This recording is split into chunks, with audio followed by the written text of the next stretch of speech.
స్త్రీ జన్మ వరమా శాపమా? పిల్లరా, స్త్రీ జన్మ గురించి మన చుట్టూ ఉన్న అనేకమైన అపోహలు, ముఖ్యంగా మనం ఉంటున్న ఈ భారతదేశంలో స్త్రీల పట్ల చూపించే వివక్ష మనకు తెలియదు కాదు.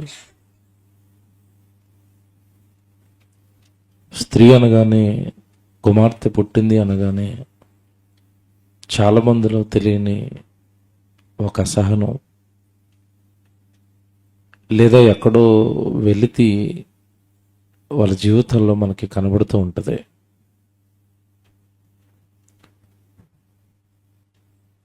మీరు చూడండి చాలా మందిలో మొట్టమొదట గర్భవతి అయిన తర్వాత తన భార్య డెలివరీకి వెళుతున్నప్పుడు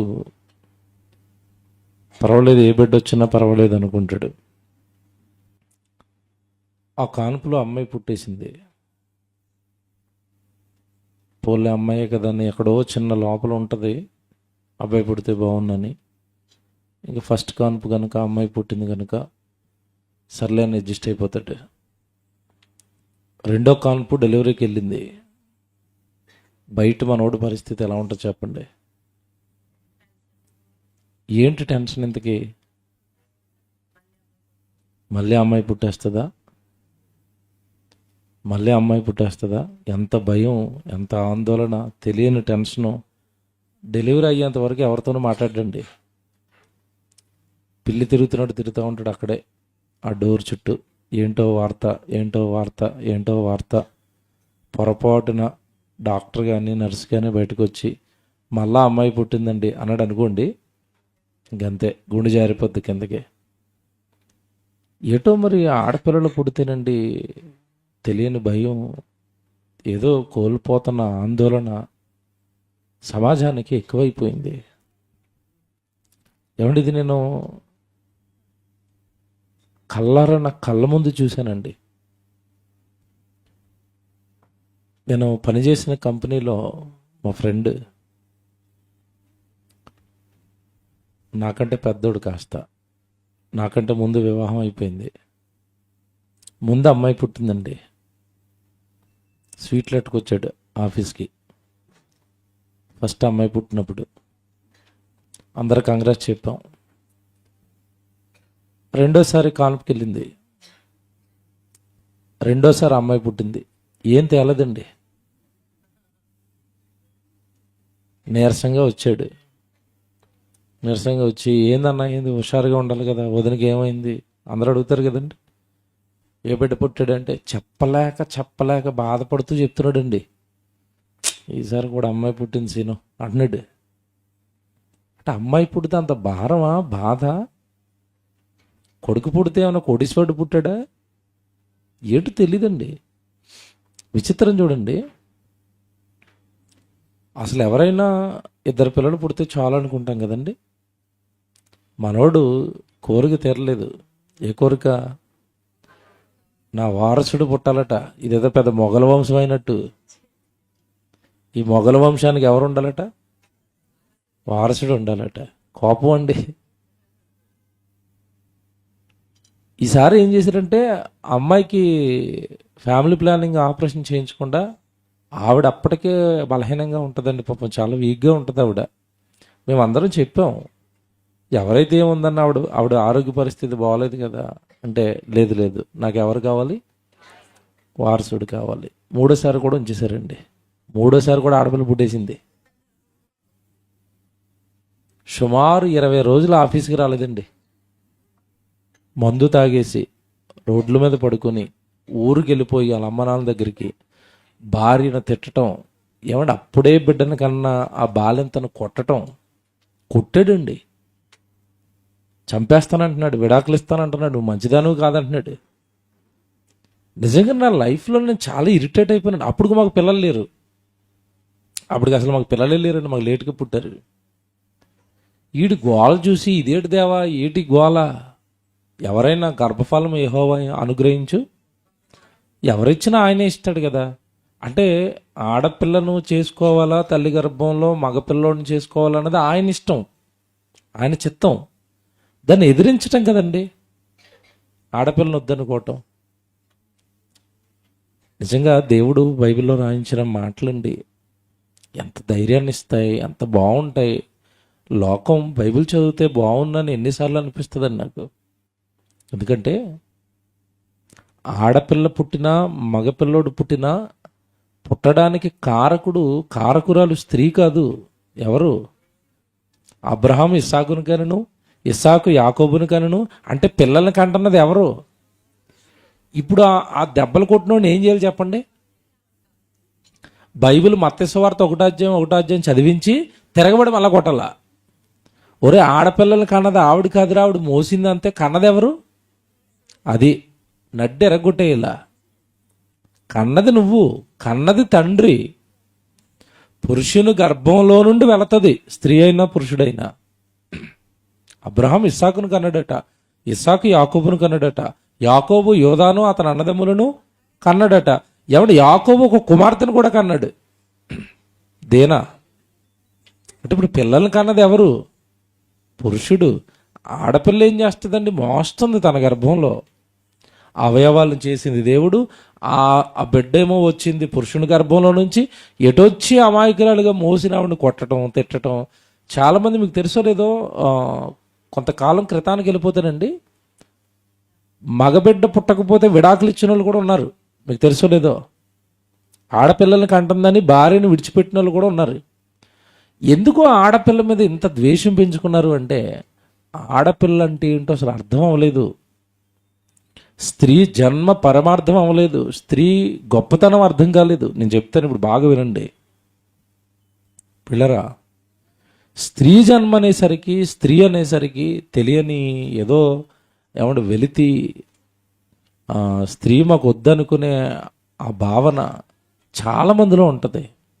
పురుషుడంటే గొప్పవాడని, స్త్రీలంటే ఏదో చిన్న చూపని. నాకు చాలా సంతోషంగా ఉంటుందండి. మన సంఘాలలోనే చాలామంది ఇద్దరు ఆడపిల్లలు ఉన్న వాళ్ళు ఉంటారు. వాళ్ళని చూసినప్పుడు నాకు ఎంత ముద్దేస్తుందంటే, వీళ్ళు నిజంగా దేవుడు మనసు ఎరిగిన పిల్లలు. మగపిల్లడైనా పెంచడం తప్పదు, ఆడపిల్లైనా పెంచడం తప్పదు.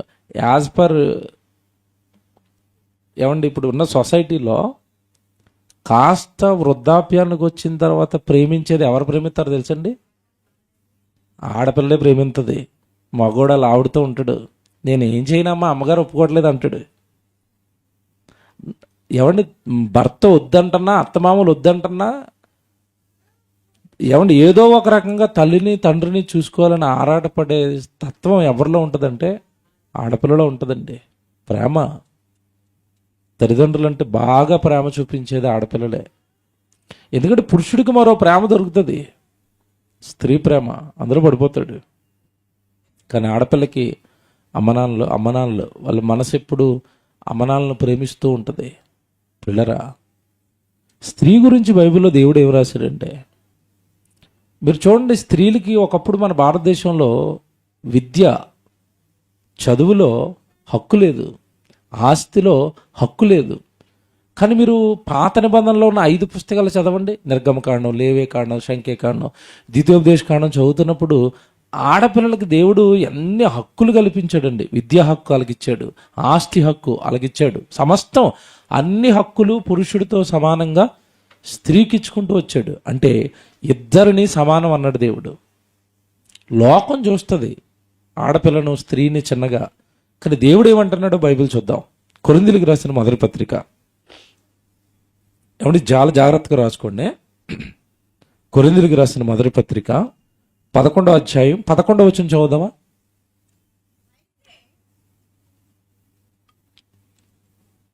కొరింథీయులకు రాసిన మొదటి పత్రిక 11వ అధ్యాయం 11వ వచనం.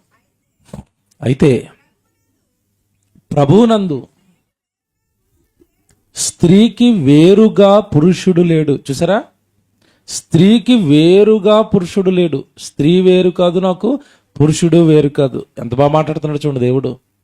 స్త్రీకి వేరుగా పురుషుడు లేదు, ఇద్దరు ఒకటే, నాకు సమానమే. తర్వాత మాట, పురుషునికి వేరుగా స్త్రీ లేదు.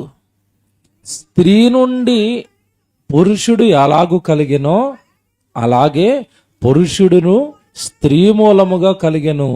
కానీ సమస్తమైనవి దేవుని మూలంగా కలిగి ఉన్నవి. అంటే స్త్రీ కలిగిన పురుషుడు కలిగిన ఎవరి మూలంగా కలిగారు? చూసారా? అంటే ఆడపిల్ల పుట్టిందంటే నీకు ఎవరిచ్చారు? దేవుడిచ్చాడు. దేవుడిచ్చాడండి. మా మా మా కుటుంబంలో జరిగింది చెప్తానండి. మాకు పెద్దోడు సన్నిగాడు పుట్టిన తర్వాత కొద్ది రోజులకి హాస్పిటల్కి వెళ్ళాం. మేము హాస్పిటల్కి వెళ్తే కన్ఫర్మ్ అయింది సెకండ్ది. ఆ డాక్టర్ అంటుంది, ఈవిడ అసలు బాగోలేదు, ఈవిడ శరీరం బాగోలేదు, ఈవిడ చాలా వీక్గా ఉంది. ఇప్పుడు కనుక బిడ్డను మోస్తే ఈ తల్లికి బిడ్డకి ఇద్దరికి ప్రాణానికి ప్రమాదం కనుక అప్పటికే 3వ నెల బిడ్డ కన్ఫర్మ్ అయిపోయింది. ఆ బిడ్డను తీసేయండి అని చెప్తుంది డాక్టరమ్మ. అప్పటికే దేవుడు భయం కదండి మనకి. నేను ఒకటే చెప్పాను, గర్భఫలము యెహోవా ఇచ్చు. ఆ రోజు తీసేస్తే మేము ఎవరిని పోగొట్టుకుంటామంటే నిజంగా మా బంగారం అండి, లేకనా పోగొట్టేసుకునేవాడిని కదండి. నిజంగా చెప్తున్నాను, ఆడపిల్లని పిచ్చి కదండి. వాళ్ళ చేష్టలు, వాళ్ళ మాటలు, వాళ్ళ ప్రేమ, ఏమంటే వాళ్ళు మన మీద చూపించే ప్రేమ, వాళ్ళ మాటలు మనకి ఎంత ముద్దు. ఆ రోజు నేను డాక్టర్ మాట వింటే గనక మాకు ఈరోజు ఎవరుండరు. మా లేఖన లేదు. ఆ లేఖనాన్ని పోగొట్టేసుకున్నాక ఎవడో ఇంకొక దుర్మార్గుడు వచ్చాడు అనుకోండి. చూసారా? ఆడపిల్ల మా జీవితంలో ఆడపిల్ల ప్రేమకు నోచుకోలేం కదండి మేము. మాకు దక్కదు కదా, ఆడపిల్ల దక్కదు మాకు. ఎందుకంటే ఇద్దరికే ఆపేయండి అని ఇంకా మనకి గోల వెనకాల నుంచి. పిల్లలకి అందామన్నా పెద్దవాళ్ళకి అన్నెవరు. దేవుడు ఎవరిని ఇస్తాడో వాళ్ళని తీసేసుకోవాలా. నేను చాలామందికి చెప్పానండి. నేను సిగ్గు విడిసండి ప్రసంగం చేస్తాను పెళ్ళైన నవదంపతులకి. బాబు మీకు దండం పెడతాను, మీరు ఫ్యామిలీ ప్లానింగ్లు ఏమి చేయకండి దయచేసి. దేవుడు ఎప్పుడు పిల్లల్ని ఇస్తే అప్పుడు మీరు తీసేసుకోండి. సంసోన్ని ఇస్తానన్నప్పుడు సంసోన్ను తల్లిదండ్రులు వద్దనుకున్నారనుకోండి, ఎవరిని పోగొట్టుకుంటాం మనం చెప్పండి? సంసోన్ లాంటి భక్తుల్ని పోగొట్టుకుంటాం కదండి. అంటే మన గర్భాన ఎవరు రావాలో ఎప్పుడు రావాలో నిర్ణయించేది దేవుడు. ఆ నిర్ణయాలకు మనం ఏం చేయకూడదు, అడ్డుపడకూడదు. చాలామంది ఇప్పుడు కాదండి, మేము పిల్లల్ని సెటిల్ అయిన తర్వాత కంటామంటారు. ఈలోపు వీళ్ళు ముసలైపోయి పుట్టే పిల్లలు కూడా ఏదో ఒక రోగంతో పుడతారు. అప్పుడు నిక్కనుగుతుంది. యవ్వన కాలమును పుట్టిన కుమారులు బలవంతుడైన దేవుని చేతిలో బాణం. బిడ్డల్ని యవ్వన కాలంలో కనాలి. మంచి బిడ్డలు వస్తారు, మంచి పిల్లలు వస్తారు, ఆరోగ్యవంతమైన పిల్లలు. పిల్లరా, నాకు మీకుందేమో తేడా, నాకు మాత్రం ఏం లేదంటున్నాడు. స్త్రీ అని పురుషుడని నాకు ఏ భేదము లేదు, నాకు ఇద్దరు సమానమే అన్నాడు దేవుడు. ఇప్పుడు చెప్తానండి స్త్రీ అవసరత చెప్తాను. మరి చూడండి, పురుషులు మొదటి నుంచి నండి తల్లి ప్రేమకు అలవాటు పడిపోతారు. అన్నం తిన్నావా అని ఎవరు అడుగుతారు చెప్పండి? మొదటి పురుషుణ్ణి అమ్మ అడుగుతుంది. బాగా వినండి, అమ్మ చూపించేంత ప్రేమ ఎవరు చూపించలేరండి. కొడుకు ఆకలి తల్లికే తెలుస్తుందని ఒక సామెత. మొహం చూసి అన్నం తిన్నాడో లేదు చెప్పేసేది మా అమ్మ. మీ అమ్మైనా అంతే, మీ మొహం చూడగానే చెప్పేస్తుంది అన్నం తినలేదని. అంటే అంత బాగా గుచ్చి మన మొఖ కవలికలు, మన హావభావాలు కూడా చూస్తూ ఉంటారు వాళ్ళు. ఎవరు? తల్లి. బిడ్డ ఇంటికి వచ్చాడంటే అన్నం తిను బాబు అంటారు. మొట్టమొదటి అనే డైలాగ్ ఏంటి చెప్పండి? తల్లి. ఆడు పెద్దోడైపోయినా సరే, కాపురం పెట్టేసినా సరే, ఆడు ఇంటికి వస్తే ఎరా అన్నం తింటావా అంటది. వాళ్ళ ఇంటి దగ్గర తిండేటీడు. చిన్నప్పటి నుంచి పెంచి పెంచి మమకారం. కొడుకుని చూడగానే అన్నం తినరా, ఒక్క ముద్ద తినరా, ఎంత బతిమాలుతుందండి. మా అమ్మ చనిపోయిందండి, మా చిన్నమ్మ ఉన్నది. వాళ్ళ పిల్లలు ఎంత పెద్దవాళ్ళు అయిపోయి మనవాళ్ళు వచ్చేసారు ఆవిడికి. ఇప్పటికీ ఇంటికి ఏదైనా కొడుకుతే అన్నం తింటావరా అంటది, ఏ టైంలో వచ్చినా. అంటే తల్లి మనసు ఏంటంటే కొడుకు ఆకలితో ఉన్నాడేమో, కొడుకు తిన్నాడో లేదో, కొడుకు గురించి ఆలోచించటం. అంటే ఒక పురుషుడికి మొదట తల్లి రూపంలో ఒక స్త్రీ అవసరమైంది. బాగా వినండి, దేవుడు ఒకటి ఆలోచించాడు. నా బిడ్డకు ప్రేమ అందించాలని ఒక ఆడబిడ్డను చేశాను, తల్లిని చేశాను. కానీ తల్లి కొడుకుతో ఎంతకాలం ఉంటుంది? ఎల్లకాలం ఉంటుందండి? ఉండదు. అప్పుడు దేవుడు ఆలోచించింది ఏంటంటే మరొక స్త్రీనివ్వాలి. తల్లి ప్రేమ లాంటి ప్రేమే చూపించాలి, తల్లిలాగే లాలించాలి, తల్లిలాగే అన్నం పెట్టాలి, తల్లిలాగే ఆదరించాలి. ఎవరు చెప్పండి నెక్స్ట్ పురుషుడి జీవితంలోకి వచ్చేది? భార్య. ఆ భార్య గురించి ఏమని రాస్తున్నాడు చూడండి బైబిల్లో. సామెతల గ్రంథం 19వ అధ్యాయం 14వ వచనం. సామెతల గ్రంథం 19వ అధ్యాయం 14వ వచనం. ఏమండి? గృహమును, విత్తము అనగానే ఆస్తి అండి, సంపద. నీకు గృహము, విత్తము పితరులు ఇస్తారు స్వాస్థ్యంగా, నీకు ఆస్తిగా పితరుల నుండి వస్తుంది. నీ తాతల ఆస్తో, నీ తండ్రి ఆస్తో నీకు వస్తుంది. ఏమేమి వస్తాయట? గృహం వస్తుందట, ఇల్లు వస్తుందట, విత్తము అనగానే ఆస్తి వస్తుందట. అది తల్లిదండ్రుల నుండి వచ్చేస్తుంది. కానీ తర్వాత మాట చూడండి అక్కడ, సుబుద్ధి కలిగిన భార్య యెహోవా యొక్క భార్యను కన్యాదానం చేశారట. తన కుమార్తెను తన కొడుకుకి దానం చేశారట. సుబుద్ధి కలిగిన భార్య యెహోవా యొక్క దానం. అంటే నీకు భార్యగా తన కుమార్తెను దానం చేసింది ఎవరిప్పుడు? దేవుడు. ఎందుకు? తల్లి ప్లేస్ని రీప్లేస్ చేయాలా? బాగా వినాలి. ఆడజన్మ ఎంత గొప్పదో బైబిల్ చెప్పినంత గొప్పగా ప్రపంచంలో ఎవడు చెప్పలేడండి. సృష్టికర్త చెప్పినంత క్లీన్గా, నీట్గా, గొప్పగా ప్రపంచంలో ఎవడో చెప్పలేడు. ఇదిగో తల్లి నిన్ను ఆదరించింది కదా, తల్లి నిన్ను ప్రేమించింది కదా, తల్లి వృద్ధాప్యానికి వెళ్ళిపోతుంది కనుక, ఆ తల్లిని నువ్వు చూడవలసిన పరిస్థితులు వచ్చాయి కనుక నిన్ను చూసుకోవడానికి మరొక స్త్రీని దానం ఇస్తున్నాను, భార్య. మీకు మాట్లాడుతాను, అమ్మ తర్వాత అన్నం తిన్నావా అని అడిగేది ఎవరు చెప్పండి? ఎవరు? ఒక్కసారి అమ్మ అడుగుతుంది. రెండో క్యారెక్టర్, నువ్వు అన్నం తిన్నావా అని అడిగే రెండో క్యారెక్టర్ ఎవరంటే భార్య.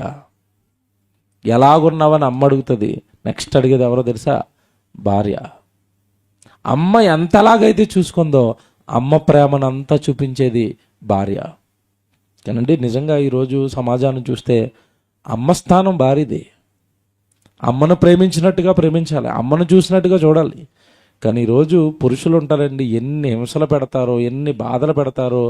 ఏమండి, నేను చాలామంది చూశానండి. ఏమంటారంటే కమలాసనులు మన దగ్గర చాలామంది ఉంటారు, నటులు. అబ్బబ్బా, వాళ్ళ నటనకి ఆస్కారం ఒకటి తక్కువ. బయటకు వచ్చినప్పుడు అమ్మ అంటారు. అసలు ప్రపంచంలో నేను ముంతాజును ప్రేమించినట్టుగా ప్రేమిస్తున్నాను అంటే చేస్తాడు. బయటకు వచ్చినప్పుడు కొట్టడం, తిట్టడం, వాళ్ళని హింసించటం, వాళ్ళని బాధ పెట్టడం. నాకు పర్సనల్గా చాలామంది తెలుసండి, నాకు తెలుసు పర్సనల్గా. ఎందుకు? అబల కదా, నువ్వు కొడితే ఒక తిరిగి దెబ్బ కొట్టలేదు కదా, నువ్వు కొడితే ఆడటం తప్ప మరొకటి చేయటం తెలియదు కదా. ఎందుకంటే చేసుకోవటం? కొట్టడం ఏంటి? కొట్టడం ఏంటి? అసలు తిట్టడం ఏంటి? అందరిని విడిచిపెట్టి నీ దగ్గర కాపురం ఉంటే అసలు నువ్వు ప్రేమించవలసింది పోయి, ఆ మనసుకు గాయాలు తగలకుండా ఆదరించవలసింది పోయి, తండ్రి స్థానంగా, ఏమండి భర్త స్థానంగా, ఏమండి తమ్ముడు స్థానంగా అన్ని పాత్రలు నువ్వే పోషించి అన్నీ తానై తనను ప్రేమించవలసిన వాడు బాధ పెట్టడం, హింసించటం, కొట్టడం, తిట్టడం, విడాకులు అంటాం, నేను విడిచిపెట్టేస్తానంటాం, బాధ పెట్టడం, లేదా తల్లిగారింటికి వెళ్ళిపో అంటాం, నాకు డబ్బులు పట్టుకురా అంటాం. విపరీతమైన చేష్టలు చేస్తాడండి. ఒకటే చెప్తున్నాను నేను, ఈ 19వ అధ్యాయం 14వ వచనం బాగా రాసి పెట్టుకోండి. భార్య, సుబుద్ధి కలిగిన భార్య యెహోవా యొక్క, అంటే తన కుమార్తెను నీకు భార్యగా దానం చేసింది ఎవరు? ఇప్పుడు దానం చేసిన తన కుమార్తెను నువ్వు ఇలా హింసిస్తూ ఉంటే దానమిచ్చిన దేవుడు ఊరుకుంటాడా? నిన్ను చితక్కొట్టకుండా వదిలేస్తాడా? నీ సంగతి చూడకుండా ఊరుకుంటాడా? పిల్లరా, స్త్రీ జన్మ విలువ చాలా గొప్పది. ఎవడు మీరు అనుకోవచ్చు, తల్లి తర్వాత తల్లి స్థానం భార్యదని బైబిల్ ఎక్కడన్నా చెప్పిందా అంటే, బైబిల్ చదివితే అర్థమవుతాయండి. తల్లి స్థానాన్ని భర్తీ చేసింది ఒక భార్య వచ్చి బైబిల్లో. ఆదికాండం మీరు తీయండి, 24వ అధ్యాయం. ఆదికాండం 24వ అధ్యాయం 67వ వచనం చూడండి. ఏమంటే ఇక్కడ ఇస్సాకు గురించి చెప్తున్నాడండి. అప్పటికి తల్లి చచ్చిపోయింది.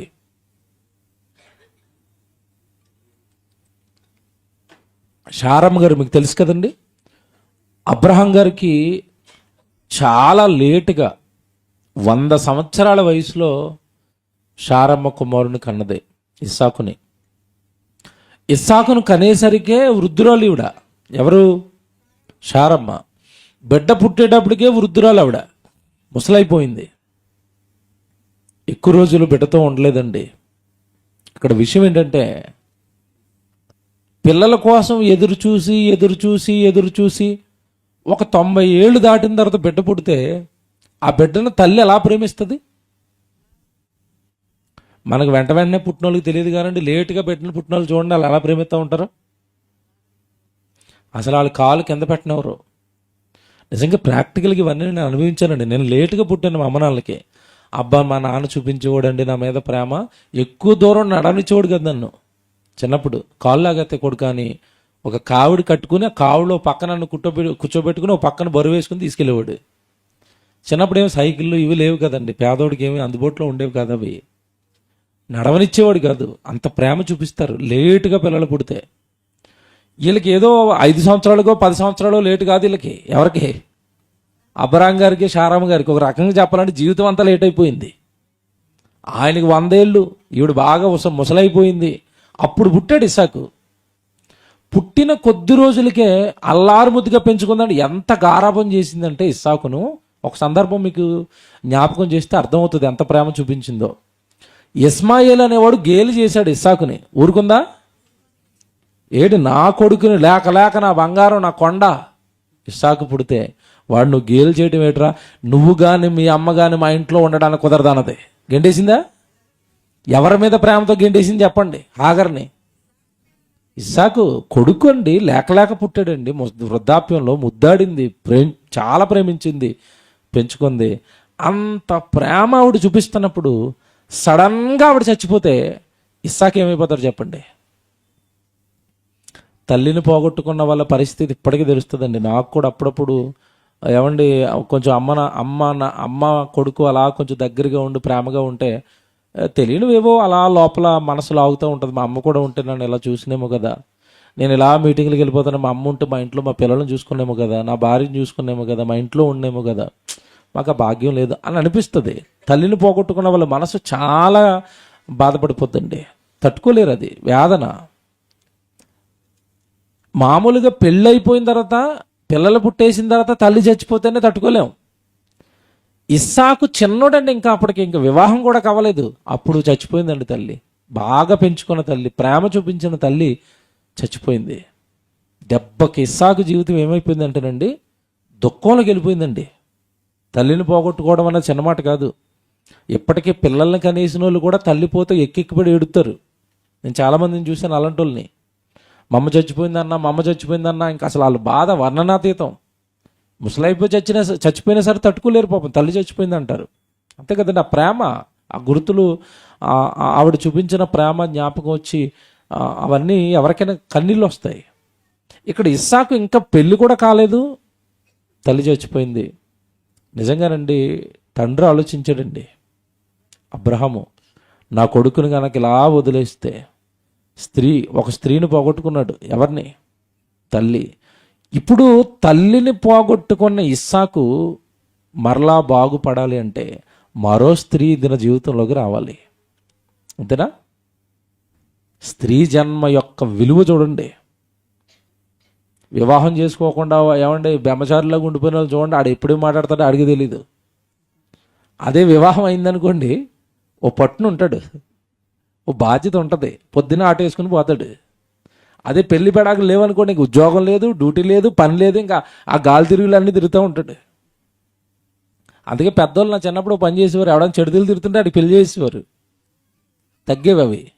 అమ్మగారు వస్తుంది, నాటుతుంది ఇంట్లో, ఉప్పుతే అంటది, అప్పుడు వెళ్తాడు పనికి. సెట్ అయ్యారు, అలా చాలామంది సెట్ అయ్యారు.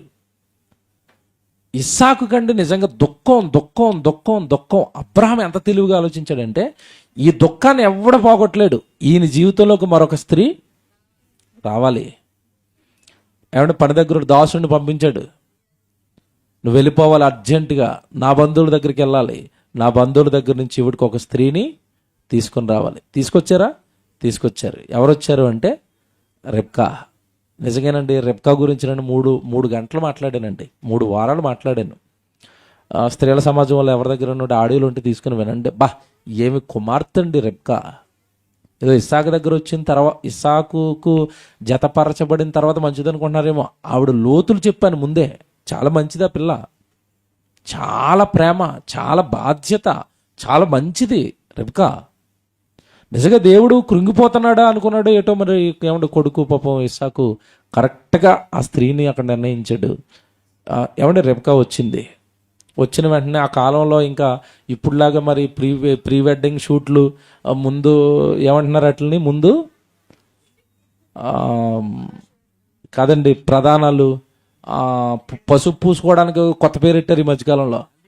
హల్దీలు, జాతరలు, ఈ నాటకాలన్నీ ఏమి లేవు అప్పుడు. అసలు చాలామంది నన్ను అడుగుతారండి, ఎప్పటికీ నేను ఎప్పుడు చెప్పలేదు కానీ టైం వచ్చింది కాబట్టి చెప్తున్నాను, పెళ్ళి ఎలా చేయాలని అని అడుగుతున్నారు. పెళ్ళి ఏమి అవసరం లేదు, మంగళసూత్రం కట్టి దండేసి గదిలో పంపడమే పెళ్ళి, అంతే. ఇంకా నాటకాలు ఆడకండి. హల్దీలు చేయాలా, పసుపులు రాయాలా, పీటల మీద కూర్చోబెట్టాలా, నెత్తినిండా పసుపు వేయాలా, ఎవడు చెప్పాడు ఇవన్నీ? లోకం చేస్తుందని మనవాళ్ళు కూడా నాటకాలు వేస్తున్నారు. చేయకండి, చేయకండి, మీకు తెలియదు ఏమి.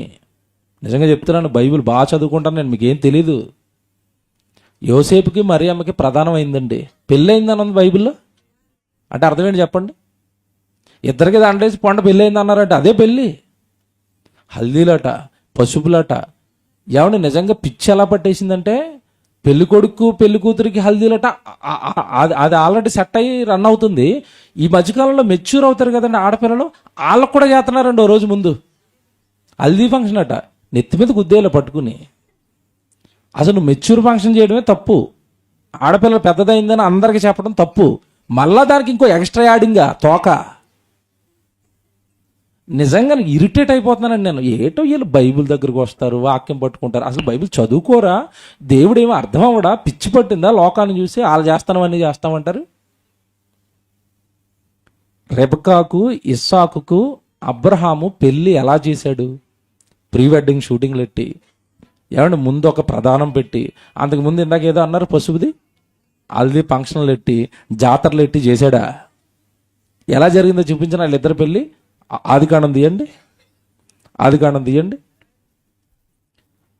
ఆదికాండం 24వ అధ్యాయం 67వ వచనం. ఆదికాండం 24వ అధ్యాయం 67, 24, 67. ఇస్సాకు తల్లి అయిన శారా గుడారములోనికి ఆమెను తీసుకొని పోయెను, గుడారంలోనికి ఆమెను తీసుకుని పోయాను. అట్లు అతడు రెబ్కాను పరిగ్రహింపగా ఆమె అతనికి భార్య ఆయను. ఇక్కడ పెళ్ళి ఎక్కడ జరిగింది చెప్పండి, నాకు అర్థం అవ్వట్లేదు. పెళ్ళి జరిగిందా? పెళ్ళి లేదు, ఏమీ లేదండి. ఈ దాసుడు ఈ రెబ్కాను పట్టుకుని వస్తున్నాడు. దూరంగా అయ్యగారు పని చేసుకుంటున్నారు. ఎవరు? ఇస్సాకు. ఎవరైనా ఆయన అని అడిగింది ఈవిడ. నీకు కాబోయే శ్రీవారు ఆయనే అనడంది ఈయన. ఎవరు? ఇస్సాకు. అంతే తీసుకెళ్ళాడు. ఇదిగో నీకు భార్య వచ్చిందంటే ఇద్దరు కలిసి శారమ్మ గారి గుడారం ఉంది, ఇల్లు ఉంది, అందులోకి పోయి కాపురం చేసుకున్నారట. అదే పెళ్ళి. ఏది పెళ్లి పందిరేది వీళ్ళకి? బాజాలేవి, భజంత్రీలేవి, తీన్మార్లేవి, పసుపులేవి, హల్దీలేవి, 20-30 మంది కెమెరామ్యాన్ లేరు. ఎవరు లేరండి. రెబ్కా వచ్చింది, ఇస్సాకు పరిగ్రహించాడు. ఆమె అతనికి ఏమైపోయిందట అంటే యాక్సెప్ట్ చేశాడు. నువ్వు నా భార్యవు అని ఒప్పుకున్నాడు. ఒప్పుకున్న వెంటనే వాళ్ళిద్దరు మనసులు కలిస్తే అది ఏమైపోయిందట? వివాహం అయిపోయింది, భార్య అయిపోయింది. ఇప్పుడు చూడండి తర్వాత మాట. అతడు ఆమెను ప్రేమించెను. అప్పుడు ఇస్సాకు తన తల్లి విషయమైన దుఃఖ నివారణ పొందెను. నేను అసలు పిచ్చోడిని అయిపోయానండి మాట చదివినప్పుడు. ఇస్సాకు ఏం దొరికిందట? ఏ దుఃఖ నివారణ? తల్లి విషయమైన దుఃఖం. అంటే తల్లి స్థానాన్ని భర్తీ చేసిందా? చేసింది. నేను వచ్చానండి మీకు ఎందుకండి, మీ అమ్మ లేకపోతే నేను ఉన్నాను కదండి అన్నది. పిచ్చోడైపోయి తల్లిని మర్చిపోయాడు దెబ్బకి. ఎవరి దెబ్బకి? రెబ్కా దెబ్బకి. రెబ్కా ప్రేమకు అనొచ్చు, అంతే కదా. రెబ్కా ప్రేమకి ఇస్సాకు దుఃఖ నివారణ పొందాడట. అంటే భర్తకి దుఃఖ నివారణ సాధనం ఎవరు చెప్పండి? ఇప్పుడు భర్తకి కష్టం వస్తే ఆదరించేది ఎవరు? ఇప్పుడు భార్య. అలాగని అందరూ మంచోళ్ళని చెప్పడం లేదులేండి నేను, ఎందుకంటే అటు కూడా వెళ్ళాలి కదా. కొంతమంది ఉంటారండి అమ్మగారులు, ఉన్నమతి పోగొడతా ఉంటారు వీళ్ళు. కాపురాలను కూల్చుకోవడానికి మొట్టమొదటి దెయ్యం పట్టేసేది ఆడవాళ్ళనే, మళ్ళీ చెప్తున్నాను. మొట్టమొదటి దెయ్యం పట్టేసి స్త్రీనే. చరిత్ర అంతా చదవండి, ఆది కాండం నుంచి చరిత్ర. మొదట ఎవరిని పడగొడుతుంది? స్త్రీ. అందుకే బలహీనమైన ఘటన అని రాశాడు. మీరు భక్తిగా ఉంటే ఎంత నివారణ అవుతారో, మీరు భక్తిగా ఉంటే కుటుంబానికి ఎంత మేలవుతారో, మీరు గనక అపవాదికి అవకాశం ఇచ్చారంటే మీ కుటుంబానికి అంతే కీడుగా మారిపోతారు మీరు. రెండూ చెప్పాలి, రెండూ ఉన్నాయి బైబిల్లో. రెబ్కా రాకతో దుఃఖ నివారణ పొందాడు ఎవరు? ఇస్సాకు. కానీ యెజెబెలు రాకతో ఆహాబు నాశనం అయ్యాడు. ఇది కూడా ఉంది బైబిల్లో. రెండు చెప్పాలి కదా. అసలు ఆహాబు గురించి రాశాడండి, భార్య మాట విని తనను అమ్ముకొనిన ఆహాబు వంటి వాడిని ఎవరిని చూడలేదు, అంత దుర్మార్గుడాడని రాశాడు. అంటే నా మాట కూడా పట్టించుకోకుండా ఏమంటే భార్య చెప్పింది కదా అని నాకు విరుద్ధమైన దుర్మార్గమైన పనులు చేశాడు వాడని రాయించాడు.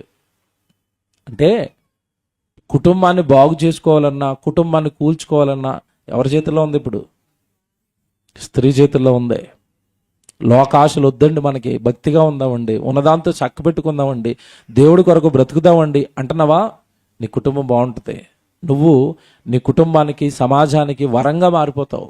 లేదా నీ జీవితమే ఒకవేళ అపవాదికి కనుక చిక్కిందా, నీ కుటుంబానికి నువ్వే శాపంగా మారిపోతావు. ఆడజన్మ, స్త్రీ జన్మ చాలా గొప్ప జన్మ, అపురూపమైన జన్మ, కుటుంబాలను నిలబెట్టే జన్మ. ఇది బైబిల్లో ఇస్సాకు గారి జీవితంలో జరిగిన దుఃఖ నివారణ సంఘటన. తల్లి స్థానాన్ని భార్య వచ్చి ఏం చేసింది? భర్తీ చేసింది. ఏమంటే పురుషుడి జీవితంలో చూడండి, స్త్రీ లేకుండా జీవితం ముందుకు సాగదండి. సాగుతుందా? సాగదు. పుట్టాలంటే తల్లి కావాలి, మరలా ఇతనికి బిడ్డలు కావాలంటే భార్య కావాలి. చూసారా, ముందు తల్లిగా, తర్వాత భార్యగా, ఏమంటే ఆ తర్వాత ఇంకో కుమార్తె వస్తుంది, కూతురు. ఆవిడ స్త్రీయే కదండి. అసలు స్త్రీ లేకుండా పురుషుడి జీవితం ఎక్కడ ముందు జరుగుతుంది చెప్పండి? తల్లి ఉంటుంది, చెల్లి ఉంటుంది, అక్క ఉంటుంది, భార్య ఉంటుంది, కూతురు ఉంటుంది. వీళ్ళందరూ లేకుండా పురుషుడి జీవితం ఎలా సాగుతుంది ముందుకి? మరి ఇన్ని పాత్రలు పోషిస్తూ ఇంత ప్రేమను పంచుతున్న స్త్రీ జన్మ ఎందుకు ఈరోజు మనుషులకి శాపంగా మారిపోయింది? ఎందుకు చంపుకుంటున్నారు? ఏమండి, మీరు గవర్నమెంట్ చట్టాలు చేయబట్టి బిడ్డలు బతికారు కానండి, ఒకప్పుడు బిడ్డలను తల్లి గర్భంలో చంపేసేవారు. మీకు తెలియదు కాదు కదా. ఆడబిడ్డ అని తెలిస్తే ఏం చేసేవారు? ఒకప్పుడు గర్భంలోనే చంపేసేవారు. ఆడబిడ్డలను చంపేస్తున్నారని గవర్నమెంట్లు కలగజేసుకుని చట్టం చేశాయి. ఎవడైనా ఆడబిడ్డ అని స్కానింగ్ చేసి రిపోర్ట్ ఇచ్చాడా వాడిని లోపలేయండి అన్నారు. అందుకే ఇప్పుడు ఎవడో స్కానింగ్లు చేయట్లేదు. లేకపోతే ఒకప్పుడు అండి ఆడబిడ్డ అని చెప్పగానే గర్భంలో ఉన్నప్పుడే చంపేశారు కదండి. నా చిన్నతనంలో మీకు తెలియదు కదండి. దుర్మార్గులండి, స్త్రీలే, స్త్రీలే, తల్లే. ఎవరే నీ కొడుకు పుట్టాలరా, నీ కొడుకు పుట్టాలరా అనేది. కొడుకు కనుక కూతురుని కనేసాడు అనుకోండి, సొంత మనవరాలనండి తల్లి ఏం చేసేది అనుకుంటా. నా చిన్నప్పుడు ఎలా చంపేవారండి, ఇప్పుడులాగా మందులేయడం అలా ఏం లేవు కదండి. వడ్లు తెలుసు కదండి, వడ్లు. వడ్లు అంటే బియ్యం ఆడడానికి ముందు దాన్ని ఏమంటారు? ధాన్యం అంటారు, వడ్లు అంటారు. ఆ వడ్లు కంటే అటుపక్క ఇటుపక్క మొన ఉంటుంది సూదిగా. మనం ఇన్ని కనుక నోట్లు వేసుకున్నాం అనుకోండి, నవలలేము, అవి గుచ్చుకుపోతాయి, మింగలేము, వాటిని చాలా పెద్దగా ఉంటుంది సైజు. అలాంటి ధాన్యం తీసండి నోటు గుప్పుట్లో వేసి చంపేసేవారు ఆడపిల్లల్ని. తెలుసా మీకు? అది ఎలా అవుతుందంటే మెడికల్ కేసు అవ్వదు. ఏమో ఎలా చచ్చిపోయింది మాకు తెలియదండి, ఊపిరాడక చచ్చిపోయింది అంటారు. నిజంగా ఉత్తుదని చంపేశారు, వడ్లేసి ధాన్యం వేసి చంపేసేవారు, చేదుకాయలు వేసి చంపేసేవారు. రకరకాలుగానండి ఆడబిడ్డని చంపేశారండి ఒకప్పుడు. కారణం ఆడబిడ్డ విలువ తెలియలేదు. ఆమె ఉంటే కానీ జీవితం ముందుకు సాగదన్న కనీస జ్ఞానం లేదు. దేవుడిచ్చాడు ఆ బిడ్డను చంపకూడదన్న జాలి, దయ, దైవ భయం అన్నీ విడిచిపెట్టి ఆడబిడ్డ శాపం, ఆడబిడ్డ శాపం అనుకుంటూ వెళ్ళిపోయారు. చాలామందిని చంపేశారండి. పిల్లరా, ఇప్పటి వరకు నేను చెప్పిందండి మీకు జాగ్రత్తగా ఉండండి. ఇప్పటి వరకు నేను చెప్పింది సామాజికంగా చెప్పాను, వ్యక్తిగతంగా చెప్పాను. బైబిల్ ఎప్పుడు కూడా మనకి, జాగ్రత్తగా వినాలి, బైబిల్ ఎప్పుడు కూడా మనకి సృష్టిని నుండి మనల్ని ఏమి నేర్చుకోమని చెప్పాడు దేవుడు? పాఠాలు నేర్చుకోండి. ఏ పాఠాలు? ఆత్మీయ పాఠాలు నేర్చుకోండి, నిత్య జీవానికి వెళ్ళే పాఠాలు నేర్చుకోండి. మరి స్త్రీ నుండి కూడా దేవుడు ఏమైనా నేర్పుతాడా?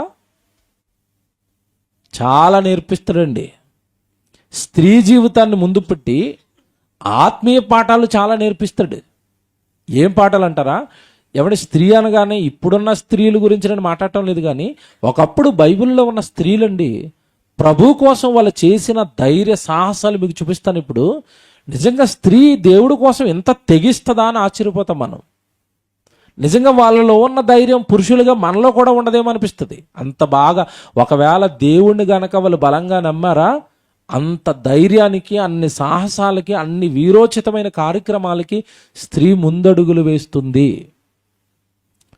ఒకప్పుడు తొలి శతాబ్దపు సంఘానికి వెళ్ళిపోతారండి, క్రైస్తవ్యానికి గడ్డు కాలం అది. క్రైస్తవుడు అని తెలిస్తే చాలు హింసిస్తున్నారు, ప్రార్థనలు పెట్టుకుంటే చంపుతున్నారు, ఈడ్చుకొస్తున్నారు, జైల్లో వేస్తున్నారు, రకరకాలుగా హింసలు బాధలు పెడుతున్న కాలం అండి. ఆ కాలంలో స్త్రీలు ప్రభు కోసం చేసిన త్యాగాలు, ప్రభు కోసం వాళ్ళు నిలబడి చూపించిన ధైర్యం ఈరోజు ప్రతి పురుషుడికి, ఈరోజు ప్రతి క్రైస్తవుడికి తొలి శతాబ్దపు సంఘంలో ఉన్న స్త్రీలు చాలా ఆత్మీయ పాఠాలు నేర్పారు. అపోస్తుల కార్యాలు 8వ అధ్యాయం తీయండి అందరూ.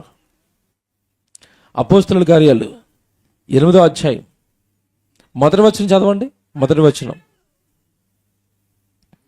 అపోస్తుల కార్యాలు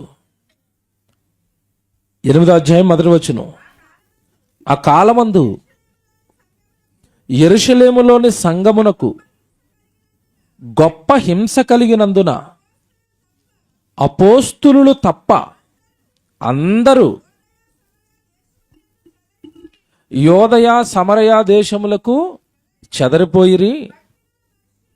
భక్తి కలిగిన మనుషులు స్టెఫనును సమాధి చేసి అతనిని గూర్చి బహుగా ప్రలాపించిరి. సౌలైతే, ఇక్కడ జాగ్రత్త చదవండి, సౌలైతే ఇంటింటా చొచ్చి పురుషులను స్త్రీలను ఈడ్చుకొని పోయి చెరసాలలో వేయించి సంఘమును పాడు చేయుచుండెను. ఇప్పుడు నువ్వు గుడికి వెళితే చంపేస్తాం, ప్రార్థన చేస్తే చంపేస్తాం అనేసరికి పురుషులు ఏదో ధైర్యంతో ప్రార్థనలు చేసుకుంటున్నారు, దేవుడు భక్తి చేస్తున్నారంటే పర్వాలేదు. అప్పుడట ఎవరు కూడా ప్రార్థనలు చేస్తున్నారట? స్త్రీలు.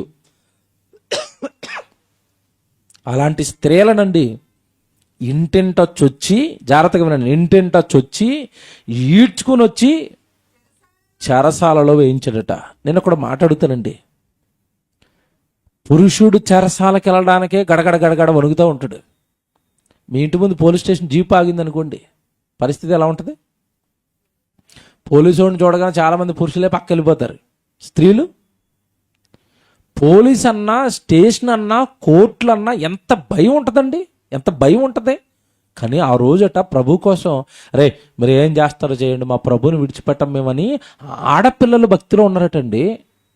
ఆడపిల్లలు ముందుకు వచ్చారట. నిజంగా చెప్తున్నానండి, సంఘంలో నాకు ఏదైనా కొంచెం కష్టం వచ్చినప్పుడు, నేను ఏదైనా ప్రార్థనలో ఏమన్నా ఒక దేవుడికి మొరపెట్టినప్పుడు, నేను ఎక్కువగా సంఘంతో ఉన్నప్పుడు సినిమా విషయంలో స్ట్రగుల్ అవుతున్నప్పుడు అండి, నిజంగా చెప్తున్నానండి, ఆ రోజు నుంచి ఈ రోజు వరకు ఆ స్త్రీలు ఉన్నారండి. సేవకుడుగా నా కష్టాన్ని చూసి చాలామంది స్పందించిన వాళ్ళు ఉన్నారు. ఆ సినిమా విషయంలో ఏమంటే నాకు సహాయం చేసిన చెల్లెళ్ళు ఉన్నారు ఇందులో, సంఘంలో పేర్లు చెప్పను నేను. చాలామంది స్త్రీలే కరిగారండి. చాలామంది స్త్రీలలోనే ఆ ధైర్యం వచ్చిందండి. బాధపడుతున్నాడు సేవకుడు అని. పురుషులు అందరూ పట్టించుకోలేదండి. అలాగనే వదిలేశారని నేను అంటం లేదు, కానీ అందరిలోనూ రాలేదు స్పందన, కానీ స్త్రీలలో వచ్చిన స్పందన ఎక్కువ. ఆ ధైర్యం వాళ్ళకు ఉంటుంది దేవుడి పక్షాన, ఆ భక్తి వాళ్ళకే ఉంటుంది ఎక్కువ అని అంటున్నాను నేను. స్త్రీలు జైలుకి వెళ్ళటం ఏంటి? నేను విస్తుపోయాను. ఈ విషయం నేనుగా చెప్తుంటా. పౌలు గారు చెప్పారు, నేను స్త్రీలను సైతం జైల్లో వేసేసాను నేను ఆ రోజు అంటాడు. 23వ అధ్యాయానికి రండి. 23వ అధ్యాయం ఇదే అపోస్తుల కార్యాల్లో 22వ అధ్యాయం అండి. 22వ అధ్యాయానికి రండి, 4వ వచనం చూడండి. 22వ అధ్యాయం 4వ వచనంలో ఆయన పౌలు గారు మారిపోయిన తర్వాత ఈ సంఘాన్ని హింసిస్తున్న కాలంలో ఎవరినెవరిని ఏం చేశాడో చెప్తున్నాడు ఇక్కడ 4వ వచనంలో. ఈ మార్గమును గూర్చి, ఈ మార్గములో ఉన్న పురుషులను స్త్రీలను బంధించి చెరసాలలో వేయించుచు మరణము వరకు హింసించి తిని. ఎవరిని కూడా హింసించాడు చెరసాలలో వేసి మరణం వరకు. ఏంటి స్త్రీలు కూడా ఒప్పుకున్నారా? స్త్రీలు కూడా ముందుకు వచ్చారా? స్త్రీలు కూడా హింసలు పడ్డారా? స్త్రీలు కూడా జైలుకి వెళ్ళారా? స్త్రీలు కూడా హింసింపబడ్డారా? నిజంగా ఏంటండి స్త్రీలు అంత అంత భక్తి ఏంటి దేవుడి మీద? అందుకే దేవుడండి స్త్రీ పురుషులను జతపరిచాడు. నువ్వు తప్పు చేస్తుంటే, నేను మళ్ళీ చెప్తున్నాను పురుషులందరికీ, నువ్వు తప్పు చేస్తుంటే మొట్టమొదట నిన్ను వ్యతిరేకించేది, నీలో తప్పు పట్టేది ఎవరో తెలుసా? భార్య. ఇది పచ్చి వాస్తవం. నిన్ను మొట్టమొదట విమర్శించేది భార్యే, నీలో తప్పులు పట్టేది భార్యే. నేను నిజంగా చెప్తున్నాను, భార్య మనల్ని తప్పు పట్టిందంటే అది ఖచ్చితంగా 100% తప్పండి. అది పాపం అని కూడా అంటాను నేను. దాన్ని నువ్వు సరి చేసుకోవట్లేదంటే నీ జీవితం గందరగోళమే. ఎప్పటికీ ఎదగో, ఎప్పటికీ దేవుడికి నచ్చవు నువ్వు. ఎందుకంటే భార్య నీలో సగ భాగం, నీతో పాటు కూర్చుని వాక్యం ఉంటుంది, నీతో పాటు సేవలో ఉంటుంది. నువ్వు వాక్యానికి భిన్నంగా నువ్వు ఏదైనా తప్పో పాపం చేస్తుంటే మొట్టమొదటి హెచ్చరించేది ఎవరో తెలుసా? భార్య. సమాజానికి తప్పు చేస్తున్నాడని ఎప్పుడు తెలుస్తుంది చెప్పండి? ఆ తప్పులో మనిషి దొరికితే తెలుస్తుంది. కానీ తప్పు చేస్తున్న తొలినాళ్ళలోనే పసిగట్టేది ఎవరో తెలుసా? భార్య. ఎంత మంచి తోడునిచ్చాడు చూడు నీకు, ఎంత మంచి వరాన్ని ఇచ్చాడు చూడు, నీ ఆత్మీయ జీవితానికి ఎంత మేలు చేస్తున్నాడు చూడు, నీ తప్పులు నా రూపంలో పట్టి నీకు ఎలా హెచ్చరిక చేస్తున్నాడు చూడు. ఒకటే చాలా మందిలో నేను గమనించిందండి, నువ్వేంటి నాకు చెప్పేది అంటారు. మీరు రూపాన్ని చూస్తున్నారేమో, ఒకటే వినండి జాగ్రత్తగా. తొలిలో దేవుడు స్త్రీ పురుషులను నిర్ణయించినప్పుడు ఇద్దరికీ స్వరూపం ఎవరిదిచ్చాడు? అంటే స్త్రీలో ఉన్నది కూడా ఎవరి స్వరూపం?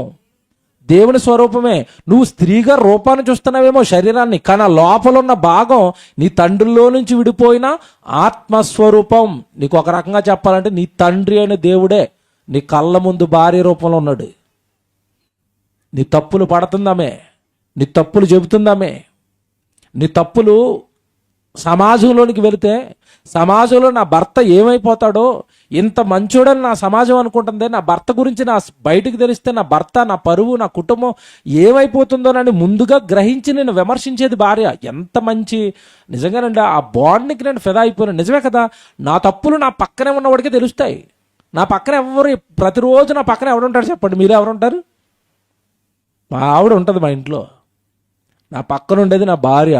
నా లోపాలు, నా తప్పులు, నా నేరాలు, నేను చేసే ఎవడికే తెలియకుండా గదిలో ఆలో ఉన్నాను అనుకుని మాట్లాడుకునేవన్నీ ఎవరు వింటారు? ఈవిడే వింటది. ఫస్ట్ క్రిటిక్ అంటాను నేను. నీలో తప్పులు పట్టే మొట్టమొదటి స్థానం భార్యది. నువ్వు అక్కడ తలొగ్గుతున్నావు, అక్కడ తప్పులకు తలంచుతున్నావు అంటే నీలో తప్పు ఉందంతే. ఖచ్చితంగా చెప్తున్నాను నేను. నువ్వు నేరస్తుడివి, నువ్వు వాక్యానికి భిన్నంగా ఉన్నావు, నీ జీవితం బాగోలేదు. ఆవిడ నిన్ను గనక నువ్వు బాగోలేదు అన్నదా నీ జీవితం బాగోలేదు అంతే. 100కి 100% చెప్తున్నాను ఇది. అలాగే భార్యను భర్త నీ జీవితం బాగోలేదు అన్నాడా, 100కి 100% మీ జీవితం బాగోలేదు. ఎందుకంటే ఆయన పక్క నుండి నిన్ను ప్రతి క్షణం పరిశీలిస్తున్నాడు, పరీక్షిస్తున్నాడు. నువ్వు వాక్యానికి ఎంత లోబడుతున్నావో చూస్తున్నాడు, నీ వాక్యానికి ఎంత విలువిస్తున్నావో చూస్తున్నాడు. ఎవడు నిజంగానండి మేము అమాయకులం కానండి, పైనుంచి పరలోకం నుండి చూస్తున్న దేవుడు అమాయకుడు కాదండి. ఒక ఆడపిల్ల నా దగ్గరకు వచ్చి అస్తమాటు అన్నయ్య ప్రార్థన చేయండి, నా భర్త నన్ను హింసిస్తున్నాడంటే, నేను ఏమండి ఈ వాక్యాలన్నీ తెలిసి ఆడపిల్లని ఎంత హింసిస్తాడా, ఇలాగా పళ్ళు కొరికేసుకుని లోపల ఏటి ఇలా చేస్తున్నాడు, ఈ దుర్మార్గులు మారరా, ఏటి ఇలాగ అనుకునేవాడిని లోపల. అనుకునే తండ్రి ఏటో మరి ఆ పిల్ల అలాగ అయిపోతుంది తండ్రి అని మొరపెట్టేవాడిని. నాకు కొద్ది రోజులకి ఏం చెప్పాడంటేనండి, భర్త హింసించడానికి గల కారణం ఈ భార్య చేస్తున్న తప్పులు. ఈవిడో తప్పు చేస్తుందా, ఆయన దెబ్బ వేస్తున్నాడు. ఈ తప్పు చేస్తున్న విషయం చెప్తుందా బయటకు వచ్చి, నన్ను మా ఆయన కొట్టేస్తున్నాడు, ఇదొకటి ఉంటుంది వీళ్ళకి వెసులుబాటు. జాగ్రత్తగా వినండి, నువ్వు తప్పు చేస్తే పట్టేది భర్తే, భార్య తప్పు చేస్తే పట్టేది భర్త, భర్త తప్పు చేస్తే పట్టేది భార్య. మీరు ఒకరినొకరు సరి చేసుకున్నారంటే మీలో లోపాలు ఉండవు, మీ కుటుంబంలో ఎలాంటి తలవంపులు రావు, మీ కుటుంబం ప్రజల ముందు అవమానాలు పాలవ్వదు. మళ్ళా చెప్తున్నాను, నా తప్పు నా భార్యకి తెలుస్తుంది, నా భార్య తప్పు నాకు తెలుస్తుంది. మేమిద్దరం గదిలో సెట్ అయిపోతే మా కుటుంబానికి బయట మర్యాద ఉంటుంది. అందుకే దేవుడు ఇద్దరిని ఏం చేశాడు? జతపరిచాడు. నీ వరం, నీ ఆత్మీయ జీవితం కూలిపోకుండా నీ వరం. ఇటు పురుషుడికైనా ఇటు స్త్రీకైనా ఎవడి తోడుని కల్పించింది ఆత్మీయ స్థితిని బాగు చేసే వరాలవి. శాపాలు కాదు, స్త్రీ జన్మ శాపం కాదు, వరం, నిన్ను బాగు చేసే వరం.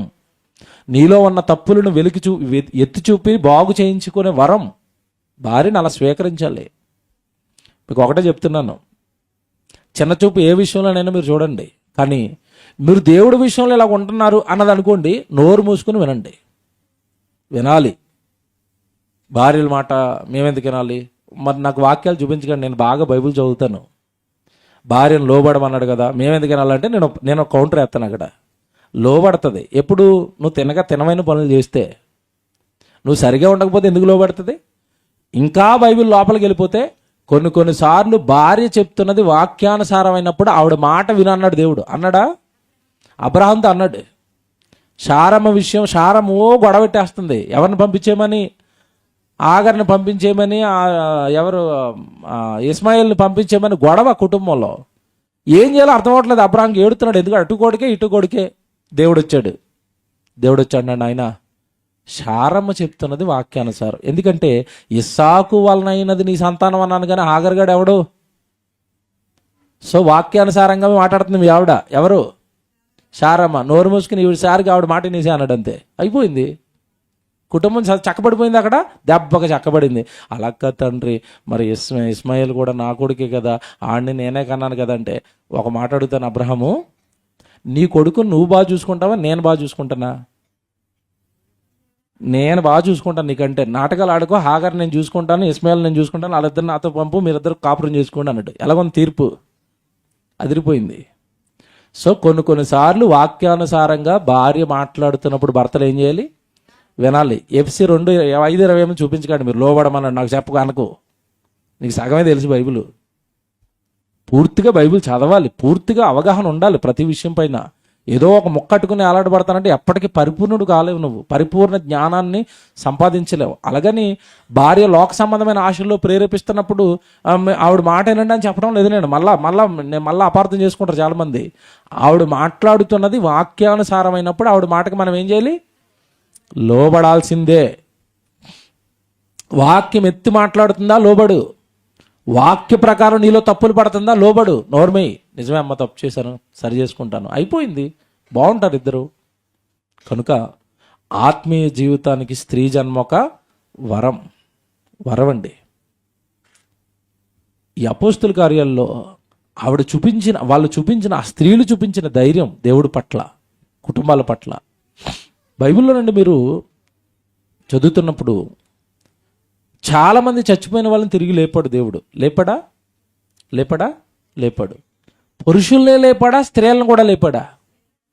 స్త్రీని ఒక ఆవిడ లేపాడు. ఎవరిని చెప్పండి? ఆవిడ పాపం దేవుడు పని చేసేదట, ధర్మకార్యాలు చేసేదట, ఇంకా నిజంగానండి చొక్కాయలు కుట్టేదటండి ఆవిడ చచ్చిపోయింది ఓ రోజు. అంతే, వెంటనే పేతురు గారు వెళ్ళి ఏటి ఆవిడ చచ్చిపోయిందా? చొక్కాయలు కుట్టేది, సేవకులకి దాన ధర్మాలు చేసేది, దేవుడు పని చేసి సత్క్రియలు చేసేదని చచ్చిపోయిన ఆవిడని తిరిగి లేపాడా? అపోస్తుల కార్యాలు 9:36 చూడండి. అపోస్తుల కార్యాలు 9:36 మరియు ఆ యొప్పేలో తబిత అనే ఒక శిష్యురాలు ఉండెను. ఆమెకు భాషాంతరమున దొర్కా అని పేరు. ఆమె ఏమంటే ఇక్కడ ఏం చేస్తుందట? ఆవిడ సత్క్రియలను ధర్మకార్యములను బహుగా చేసి ఉండను. అబ్బా, ఏమి స్త్రీ అండి! సత్క్రియలు అంటే దేవుడు పనులు చేస్తుందట, ఓ పక్క ధర్మకార్యాలు చేస్తుందట. ఎన్ని చేసిందట? బహుగా అంటే అర్థం ఏంటి? పురుషుడితో సమానంగా చేసిందండి మహాతల్లి. స్త్రీ అండి, దేవుడికి ఉపయోగపడుతుందండి, దేవుడు పని చేస్తుందండి, దేవుడి కోసం జైలుకి వెళ్తుందండి, దేవుడి కోసం దెబ్బలు తింటుందండి, దేవుడి కోసం కష్టాలు పడుతుందండి. మరి ఆవిడని నువ్వు శాపమని ఎలాగంటావు? నాకు వద్దని ఎలాగంటావు? దేవుడికి ఉపయోగపడే స్త్రీని, దేవుడికి ఉపయోగపడే కుమార్తెను వద్దనడానికి నువ్వెవడివి? ఆ కుమార్తెని నీ గర్భంలో పెట్టింది, ఆ కుమార్తెతో ఏ పని చేయించుకోవడానికి దేవుడికి అన్నాడో ఆ బిడ్డను నువ్వెందుకు వద్దంటున్నావు? నువ్వెందుకు పడేస్తానంటున్నావు? చాలామంది ఆడపిల్లల్ని చెత్తకుప్పలు వదిలేస్తారు, మీకు తెలియదు కాదు కదా. వద్దనుకున్న ఆడబిడ్డను తీసుకెళ్ళి ఎక్కడ వదిలేస్తారు? చెత్త కుప్పల్లో వదిలేస్తారండి. ఎంత దారుణం అండి.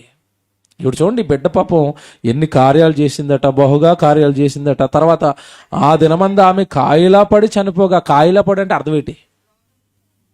కాయలపట్నం అంటే జబ్బు చేసిందండి పాపం. జబ్బు చేసి చచ్చిపోయింది. జబ్బు చేసి చచ్చిపోయింది. మళ్ళీ చెప్తున్నాను, దేవుడి పని చేసి చేసి చేసి జబ్బు చేసి చచ్చిపోయింది. చచ్చిపోతే ఏం జరుగుతుంది చూడండి. వారు ఆ శవమును కడిగి మేడగదిలో పరుండబెట్టిరి.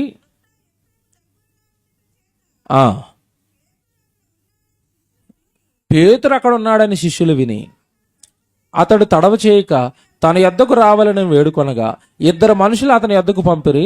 పేతురు లేచి వారితో కూడా వెళ్ళి అక్కడ చేరినప్పుడు వారు మేడగదిలో అతనికి తీసుకుని వచ్చిరి.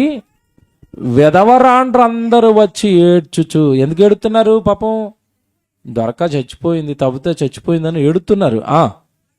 దొరక తమతో కూడా ఉన్నప్పుడు కుట్టిన అంగీలను వస్త్రములను చూపుచు అతని యొదట నిలిచిరి. ఆగండి, ఇక్కడ చచ్చిపోయిన తర్వాత ఏం చూపించి ఏడుతున్నారు? ఎంత మంచి ఆవిడండి, మాకు చొక్కాయలు కుట్టేదండి, మేము విధవరాలు అని మాకు వస్త్రాలు ఇచ్చిందండి, ధర్మకార్యాలు చేసిందండి. ఎవడు భక్తి అంటే అర్థమేంటి చెప్పండి? భక్తికి డెఫినేషన్ ఏంటి? యాకోబు 1:27లో దిక్కులేని పిల్లలను విధవరాలను వాళ్ళ ఇబ్బందులలో పరామర్శించడం. ఇప్పుడు దొరక్క ఈ తబిత ఏం చేసింది? విధవరాళ్ళకు చొక్కాలు కుట్టించి ఇచ్చిందంట. నాకున్న దాంట్లో మీకు సాయం చేస్తానమ్మా, మీకు భర్త లేడు కదా, మీరు విధవరాళ్ళు కదా అని. నిజంగానండి, ఆవిడ చేసిన దాన ధర్మాలకు ఆవిడ కుట్టించిన చొక్కాయలు కళ్ళ ముందు పెట్టుకుని ఏడుతున్నారట. ఏమన్నా మాట్లాడగనా? ఆడపిల్లలు మనసు చెప్తాను ఇక్కడ. ఆడపిల్లలు పక్క ఆడపిల్లలకి ఇంట్లో ఉన్న 4 చీరలు పట్టుకెళ్ళి ఇచ్చేయమంటే ఇస్తారా? ప్రాణం అడగండి కానీ చీరలు అడగొద్దంటారు వీళ్ళు.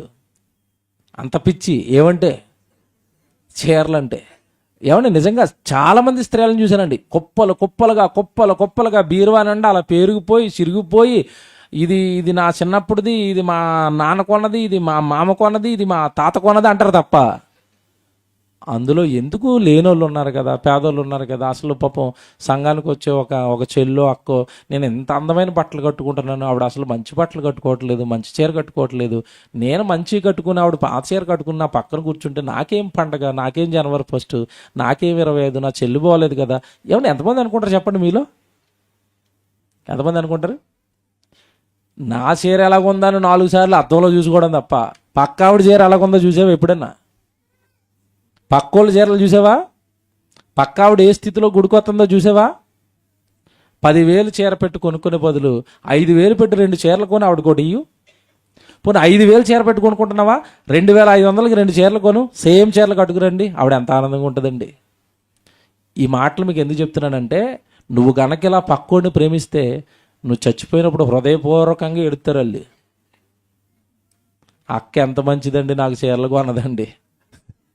చెల్లి ఎంత మంచిదండి, నాకు చీరలు కొనేదండి. మా చెల్లి చచ్చిపోయిందండి, మా అక్క చచ్చిపోయిందండి. నిజంగా ఎడుతారండి వాళ్ళు.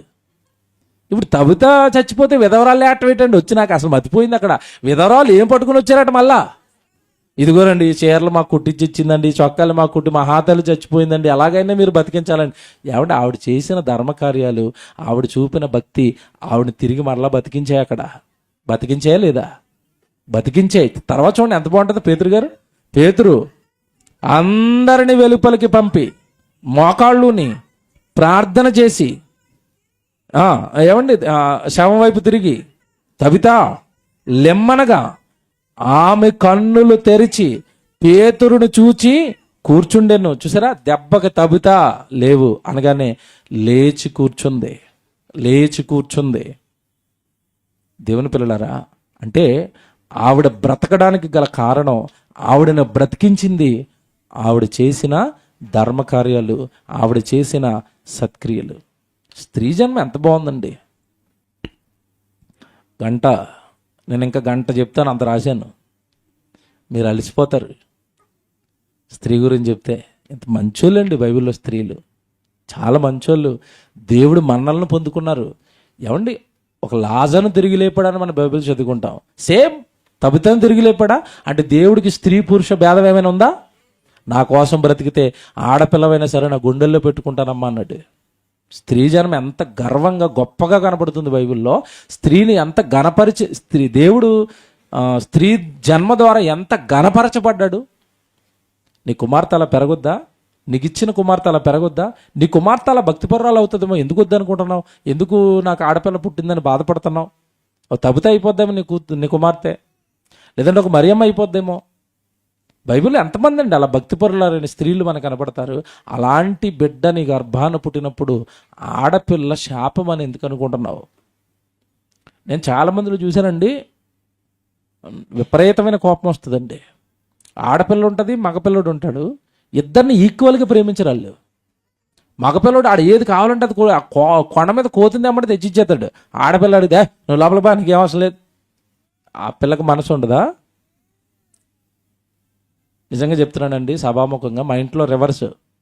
ఆడికి ఏమి కొనవండి, మగోడు ఆడు ఏం వేసుకుని తిరిగినా ఎవడేమండు. మా పిల్ల చూడండి, అది రోజుకో గౌన్ వేసుకుని తిరుగుతుంది, ఏది చూస్తే అది కావాలంటది. కొంటాం, ఆడపిల్ల కదండి, ఏడితే బాధ, గుండెల్లో అది రకమైన భారం. ఈ మగోడు అనుకోండి ఏదో చెప్తాను, అలా కాదురా డాడీ అంటే ఓకే డాడీ అంటాడు. మా వాడు సూపర్ అండి, ఏది వేసుకోమంటే అది వేసుకుంటాడు, లేవురా అంటే ఊరుకుంటాడు. ఆడపిల్ల అలా కాదు కదా, ఒక్కసారి ఇలాగ అన్నారంటే ఇలా దిగుతాయి కిందకి. ఆ భయం వద్దామనికి నమస్కారం, ఏం కావాలో చెప్పామనుకుంటాం. వీక్, బలహీనమైన ఘటం. అందుకనే కాపురం చేసేటప్పుడు భార్యతో ఎలా చేయమన్నాడంటే, జ్ఞానం చొప్పున కొంచెం కాపురం చేయనని అప్పుడప్పుడు ట్యాప్లు ఓపెన్ చేస్తుంది ఆవిడ. ట్యాప్ ఓపెన్ చేసిందని నీకు ప్రార్థనకి వెళ్ళనివ్వదు, ఇంట్లో అన్నం వండదు, నువ్వు చచ్చిపోతావు. ఇక ఎంత బాగా చెప్పాడండి దేవుడు, ఎంత మంచోడో. నేను ఒకసారి పేతృపత్రిక చెప్పాను, రికార్డింగ్లు ఉంటే అదిరిపోద్ది, మీరు ఆడపిల్లలు వినాలా. పేతృపత్రిక వివరణ ఇస్తూ అక్కడ నిలబడిపోయిన ఒక గంట సేపు మగపిల్లలకి చెప్పానండి ఆడపిల్లల గొప్పతనం గురించి, వాళ్ళతో ఎలా కాపురం చేయాలో చెప్పాను. దేవుని పిల్లలరా, స్త్రీ జన్మ వరం, వాడితే వరం, మలుచుకుంటే వరం. కనుక ఆవిడలో ఉన్న దేవుడు ఆవిడ నుండి నీకు చూపించాలనుకున్న ప్రేమ, ఆప్యాయత, దయ, జాలి ఇవన్నీ ఆవిడ పొందుకునేటట్టుగా, ఆవిడ నుంచి నువ్వు పొందుకునేటట్టుగా నువ్వు ఆవిడని ప్రేమించావా, స్త్రీ జన్మ చాలా బాగుంటుందండి, ఆ పట్రాన ఆనందాన్ని ఇస్తుందండి. కానీ ఒక్కసారి విభేదాలు వచ్చి, ఒక్కసారి ఏమండి ఇలా విడిపోయారా, ఇంకా జీవితకాలం నరకమే. స్వర్గం ఎంతలా చూపిస్తుందో నరకం డబల్ చూపిస్తుంది ఆవిడ. అందుకే కాపురం చేసేటప్పుడు ఎలా కాపురం చేయాలట, జ్ఞానం చొప్పున కాపురం చేయండి, జ్ఞానంతో ఆడపిల్లల్ని పెంచుకోనండి. స్త్రీ జన్మ వరం. కనుక బైబిల్లో దేవుడు రాయించిన ఘనమైన చరిత్రలు స్త్రీలువి చాలా ఉన్నాయి. అలాంటి బిడ్డ పుట్టినప్పుడు వరం అనుకోవాలి, అలా నా బిడ్డను పెంచాలి, అలా భక్తిపరురాలు చేయాలి, అలా దేవుడు గణపరచాలి నా బిడ్డ అనుకోవాలి తప్ప ఆడపిల్ల చిన్నగా చూడటం ఏంటండి, తక్కువ చేసి చూడటం ఏంటి? తప్పు కదా అదంతా, దైవ విరుద్ధమైన ఆలోచనలు కదా అదంతా, దైవ విరుద్ధం. నేను చాలా మందిని చూశాను, మగోడు ఆడుగో పెద్ద రాజుకు పీఠం వేసినట్టు వేస్తూ ఉంటారు, పిల్లల్ని కొడతా ఉంటారు ఆడపిల్లని. మీకు ఏం తెలియదు. మీకు స్త్రీ జన్మ చాలా గొప్ప జన్మ.